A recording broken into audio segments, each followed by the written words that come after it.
Ettekande teema on e-kaubanduse trendid ja kasvupotentsiaal ja usaldusmärgis ja teile räägib sellest E-kaubanduse Liidu tegevjuht Tõnu Väät. Ja palun, Tõnu. Tere! Mul on esimene slaid Hiina lipp, et täna hommikul vaatasin uudiseid ja suuremate uudisportaalide esilehel on jätkuvalt ja Facebookis samamoodi enamus teemad Hiinaga seotud. Hiljuti ettevõtlusnädala raames Saaremaal esinedes, siis enne seda räägiti roheenergiast ja taastuvenergiast hästi palju ja mõnes mõttes nagu e-kaubanduse võib-olla ja müügi ka vastaselt, aga seal ma huvi pärast lugesin, kuna olin viimane esineja, siis iga esineja keskmiselt vähemalt 2,5 korda mainis ka Hiinat, et ei saa sellest kuidagi ümber. Hiina koha pealt võib-olla see, et Hiina mõjutab meid hästi palju. Tänased teemad on see, et Hiinast, kuna Euroopa Liidu seadused ei kehti, natukene haakub ka Tarbijakaitseametiga, Tarbijakaitse Tehnilise Järelevalve Ametiga. Et Hiinas väga palju kaup on tegelikult tervisele päris kahjulik, kuna kasutatakse tegelikult aineid, mida tegelikult ei tohi kasutada alates 3-eurostest telefoni ümbristest, et tegelikult võib see nagu päris suur teema olla. Ja muidugi teine teema on, mis mul endale natukene kurbust võib-olla valmistab, on see, et meil e-kaubanduse maht Eestis on 120 miljonit ja sellest 60 miljonit tuleb piiriüleselt, millest pool omakorda Hiinast, aga selle pealt ei maksta Eestile makse. Et siin jäävad ka 100 miljonid meil maksu saamata ja tarbime paljuski võib-olla kaupa, mis ei ole tervislik, aga see ei ole, pigem kuulajad on meil kaupmehed, et mitte tarbijad, aga võib-olla natukene sellest. Kui nüüd natukene räägin statistikast, interneti kasutajatest, kui üldse rääkida, need on küll praeguseks mõned kuud vanad andmed, võib-olla natukene muutusi, aga kuskil 3,8 miljardit inimest ehk tegelikult üle poole maailma elanikkonnast kasutab internetti. Et Põhjamaad on suhteliselt esirinnas, aga siin on natukene ka selles, et näiteks kui võtta Norra, Taani ja Islandi, Iirimaad ja kõike muud, et esiteks on Google ja Facebook nendes regioonides oma kontoritega, teine asi, seal on selline raske maastik, et miks ka inglased ja norralased näiteks ja taanlased väga palju internetti kasutavad ja ka e-oste, siis kui talvel tuleb ikkagi kuskil mägede vahel lumi maha, siis see pool aastat ei pääsegi kuskile. Et natuke on võib-olla ka sellest tingitud. Kui nüüd Eestit vaadata, siis Eestis on 89% täiskasvanud elanikkonnast kasutab internetti, et tegelikult on ikkagi päris suur juurdepääs. Et põhimõtteliselt 90% ütleme siis poolest maailmast edukamatest, suurematest riikidest on juurdepääs internetile või potentsiaalsed e-ostlejad samamoodi. Kui palju inimesi ostleb e-riigiti? Siin on erinevad uuringud, mõned protsendid siia-sinna need erinevad, aga olen ka näinud 71% eestlaste kohta, aga enam-vähem võib öelda, et 2/3 eestlasi tegelikult e-ostleb.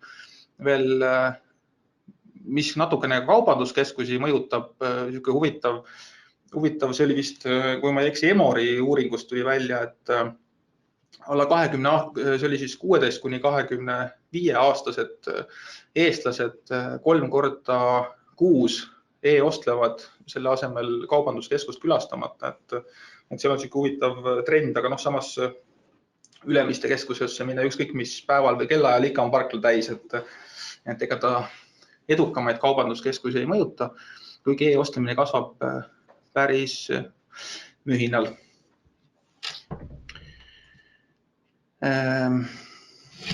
See slaid natukene iseloomustab nüüd seda, et kust ostavad ja kui palju väljaspoolt, et näiteks Malta, kus ostetakse väga hea meelega väljaspoolt, et eri saare riigid, et kui sa oled väikse saare peal, siis sul ei olegi nagu muud varianti, ja siuksed riigid, kus on väga levinud turukaubandus, nagu näiteks Türgi või Serbia ja kus tahetakse omavahel suhelda, siis võib-olla natukene vähem Põhjused mitte osta, siis liiga pikk tarne on üks väga oluline aspekt ja turvalisus, et natukene iseloomustab see ka sellist üldist riikide, kuidas ma nüüd ütlen, turvalisust võib-olla, et mis on seal oluline, et ma lipsan siit kohe järgmisest, siit ei tulegi peale seda järgmist slaidi. Ma mõtlesin Eesti kohta näidata slaidi, aga see vist tuleb natukene tagantpoolt.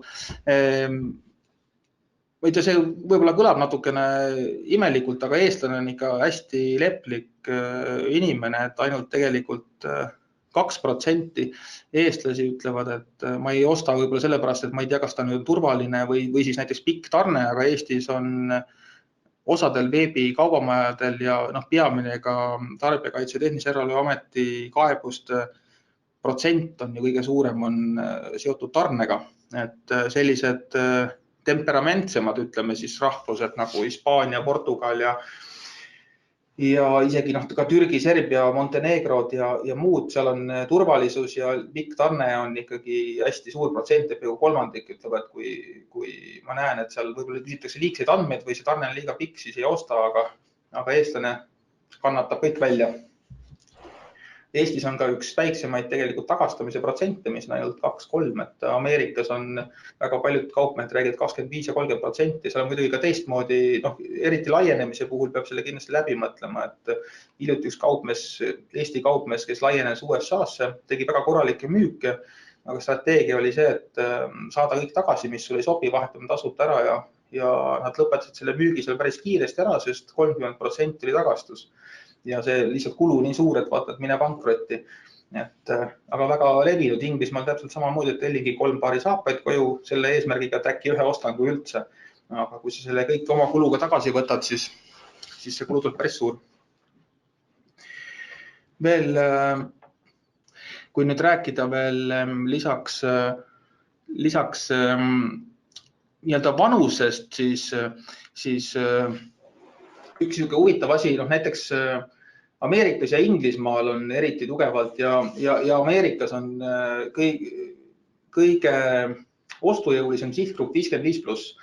Kui võtta Eestis reklaamikulutuste uuring ja keskmine ka e-poe sihtgrupp, kellele turundatakse, siis on 25 kuni 40-aastane inimene, võib-olla heal juhul ka 50 aastat. Mina 43 aastat juba tihtipeale jään isegi mõnest sihtgrupist välja, et tegelikult kõige suurem e-ostlejate vanuseline jagunemine, kui võtta, siis kõige suurem sihtgrupp inimesi, kes tegelikult e-ostlevad ja kes on kõige ostujõulisemad, on 55+.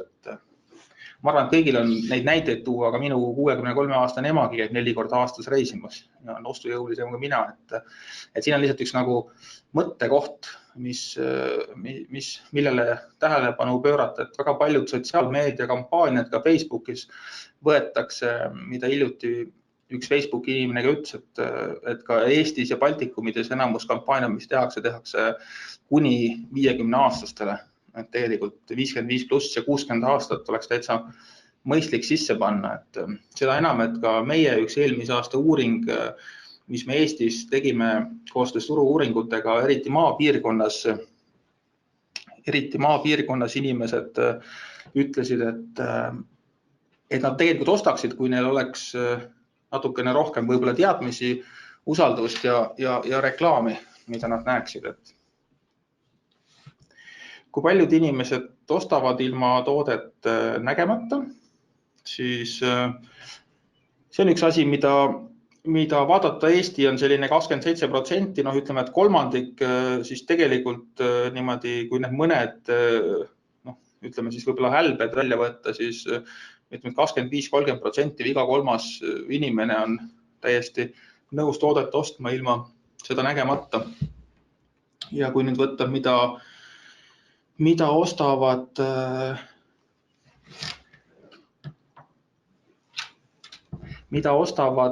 eestlased ja mida ostab keskmine eurooplane, siis erinevus tuleb siin nüüd sellest, et kõige rohkem ostetakse tegelikult moodi. Natukene müüt ka see, et eestlased hästi palju loevad. Keskmine eurooplane ostab tegelikult rohkem raamatuid kui eestlane. Eesti naine ostab ilutooteid, hoolitseb laste eest, mehed ostavad, natuke väike erinevus on ka selles, et tegelikult ostetakse vähem sporti ja vaba aega, aga ostetakse rohkem igasuguseid autovidinaid ja tehnikat ja elektroonikat. See on nüüd natukene vananenud praeguseks fail, et seda tegelikult tuleks iga kuu uuendada, aga põhimõtteliselt on nii, et kui tahta teada, millised on kõige populaarsemad ostukohad, kui eestlaste käest küsida ja uuring teha, siis kõige populaarsemad on need, kes kõige rohkem reklaamivad, võib reklaamikulutuste uuringu kõrvale võtta ja seda vaadata. Et siin ei olegi midagi muud. AliExpress ja eBay on sellised, mis nagu omavahel, kes kogu aeg võistlevad, kumb on esimene ja kumb on kolmas.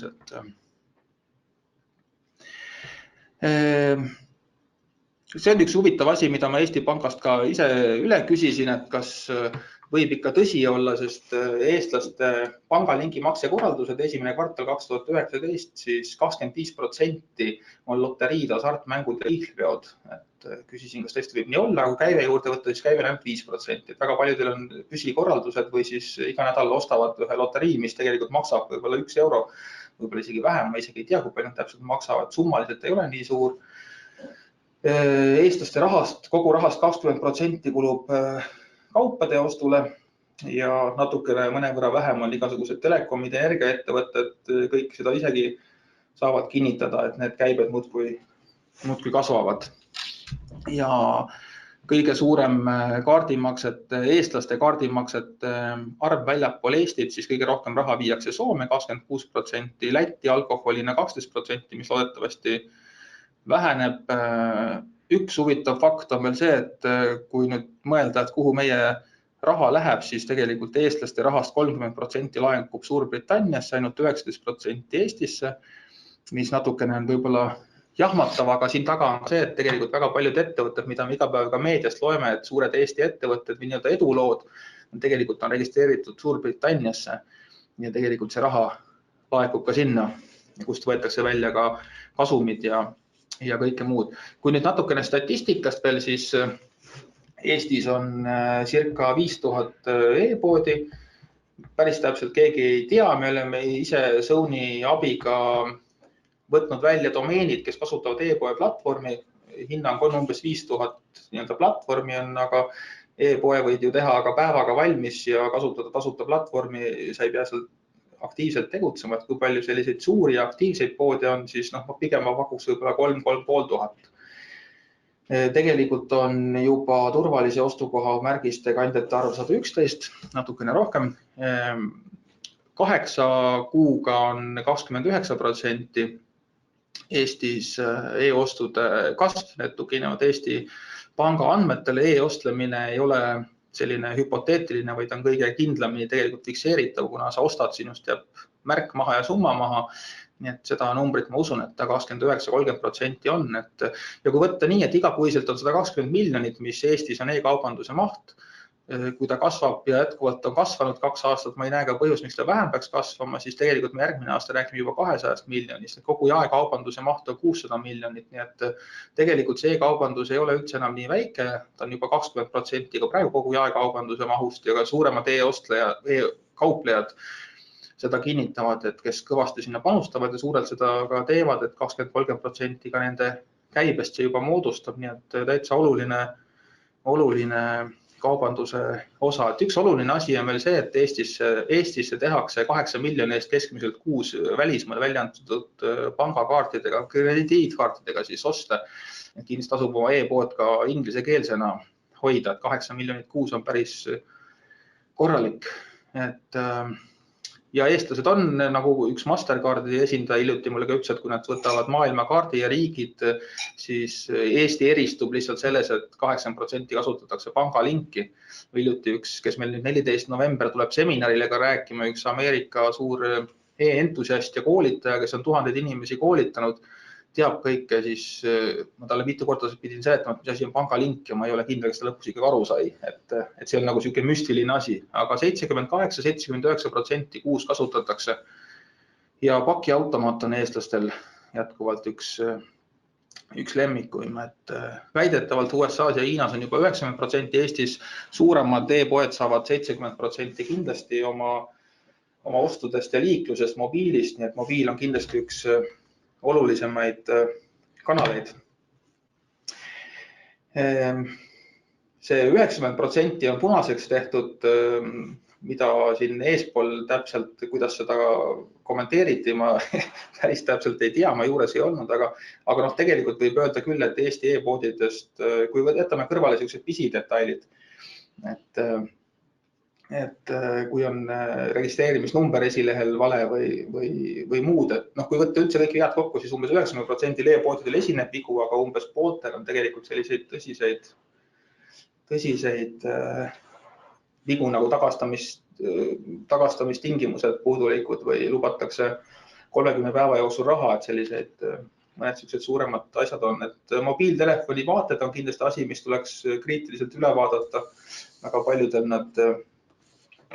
Väga paljudel tegelikult mobiilivaade on suhteliselt niisugune nõrk.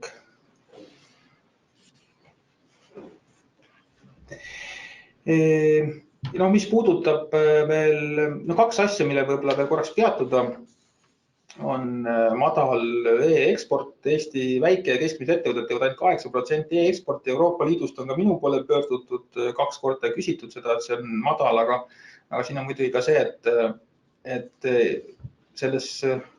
selle väike ja keskmised ettevõtted võetakse ettevõtted, kellel on alla 250 töötajat. Eestis ei ole ainult ettevõtted, kellel oleks üldse nii palju. Et Euroopa mastaabis me olemegi väiksemad. Veel üks asi, et umbes 70 hiljuti ka üks TPD suur üle-euroopaline uuring näitas, et isegi 90% ostukorvidest esialgu hüljatakse, hiljem 50% selle vormistab. Kui me oleme ka enda seminaridel küsinud, et tõstke käed, kes tegelevad ostukorvi hüljajatega, siis hea, kui iga kolmas tõstab, et siin on tegelikult väga suur lisamüügi potentsiaal, et vähemalt kui mis iganes müük sul e-poes on, siis võid arvestada, et vähemalt 2 korda sama palju inimesi käib seal poes ja paneb sukad, sokid või leiva sinna ostukorvi, aga ta mis iganes põhjusel seda tegelikult ära ei vormista. On väga lihtne panna juurde üks väike süsteem sinna, mis tuvastab selle inimest, saadab hiljem pakkumise või näitab talle pakkumist, et sealt on võimalik kindlasti mitukümmend protsenti müüki suurendada. Üks slaid või üks teema, millest veel rääkida lõpetuseks, on turvaline ostukoht. Neid on lihtsalt nii palju veel lisandunud, et 111 e-poodi praegu seda märgist kannab. Mis ma turvalise ostukoha kohta tahaksin öelda, et üks selline müüt, mida mõned inimesed küll on, kes on ettevõtjad, kes on see aasta ka küsinud, et milleks seda turvalist ostukohta, mõtlesin selgitada, et võib-olla aru saadakse rohkem, miks ta on ja mida ta annab.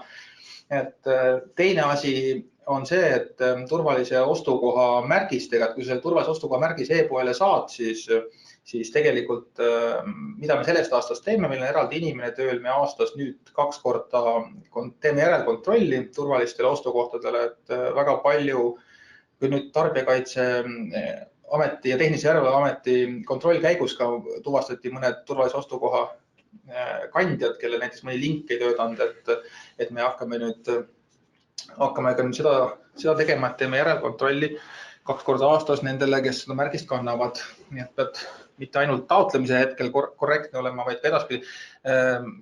2 e-poodi on minu käest viimase 3 kuu jooksul küsinud, et milleks see turvalise ostukoha märgis, et meil on ju olemas pangad ja makslingid, et me oleme turvalised. Ma mõtlesin selgitada nüüd seda, et näiteks SEB Pank on 2 e-poole soovitanud viimasel paari kuu jooksul, et enne kui tahad meiega koostööd teha, muretse endale turvalise ostukoha usaldusmärgis, mis on selline väga uhke ja hea tunne iseenesest, aga pangad vaatavad seda, et sul oleksid e-poes turvasertifikaadid, et sa oleksid usaldusväärne kaupmees, et makselahendused oleks kliendile turvalised, aga sellega see piirdub. Meie lisaks vaatame lepingu taganemismüügitingimusi, need samad, mida eelpool siin kolleegid rääkisid, mis on e-poes olulised.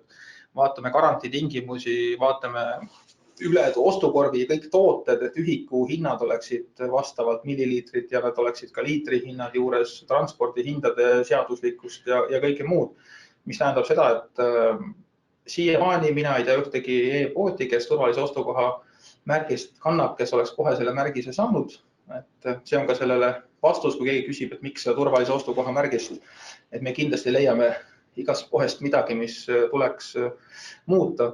Ja mida ta annab, et aus vastus on see, et eks ta selles mõttes ei anna midagi, et saad ka ilma märgiseta oma äri aetud, aga teisest küljest ta annab päris palju, meil on päris palju tagasisidet, kes on öelnud, et see tõesti töötab ja peab iga päev või üle päeva vähemalt ma saan ise isiklikult mõne kirja või e-maili kellegilt, kes küsib, et kust osta või kas see nüüd kannab seda märgist ja teine asi, mis on eriti tore, et kui on ka mõnel tarbijal mõni probleem, siis väga kiiresti pöördutakse ka meie poole ja me saame väga kiiresti tavaliselt need asjad ka lahendada, enne kui tarbijakaitsesse see võib-olla edasi jõuab. Näiteks meil on natuke siuke võib-olla lakmuspaber ka siin, et minu isiklik seisukoht on see, et turvaline ostukoht on üks ägedamaid asju, mis e-kaubanduse liidul on, et sellest võidavad kõik ja sellepärast me seda ka teeme, et e-poed oleks turvalised.